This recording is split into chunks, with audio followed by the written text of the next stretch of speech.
तो लोग जलियां डालते हुए जाते हैं, फलां ने बुलाया, तो रब ने बुलाया हो तो कोई जाए ना। ओ मियां तुझे उसने फिर बुलाया ही नहीं। तेरे से नाराजगी ऐसी है कि तेरे कानों से आवाज तो टकराई है लेकिन तेरी रूह तक नहीं पहुंची।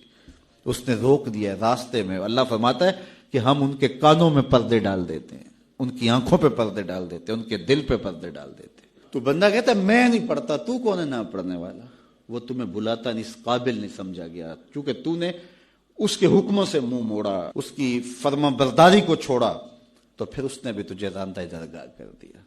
और भटकता फिर सवेर से लेकर शाम तक किस किस को सैल्यूट करता है, लेकिन तुझे तौफीक नहीं होगी उसकी हुजूर सजदा रेज़ी की। अगर कोई नमाज नहीं पढ़ता, कोई सजदा रेज़ी नहीं करता, अल्लाह के हुजूर झुकने की अगर किसी को आदत थी तो वो मत समझे कि मैं नहीं करता। अल्लाह अकबर, उससे छीन ली जाती है तौफीक, छीन ली जाती है तौफीक। तो अल्लाह से तौफीक मांगो कि अल्लाह हमसे कभी